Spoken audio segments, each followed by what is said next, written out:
जुन्या सेंट्रल नाक्यावर भंगार गोदामाला भीषण आग. अग्निशमन दलाने वेळेत आटोक्यात आणली आग.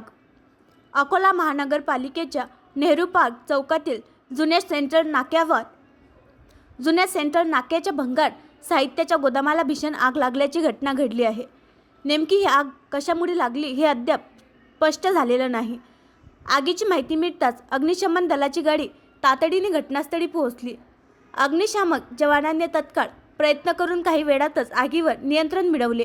या आगीमुळे परिसरात भीतीचे वातावरण पसरले होते. सुदैवाने कोणतीही जीवितहानी झाल्याची माहिती नाही. या आगीच्या कारणाचा शोध घेतला जात असून प्रशासनाकडून तपास सुरू आहे.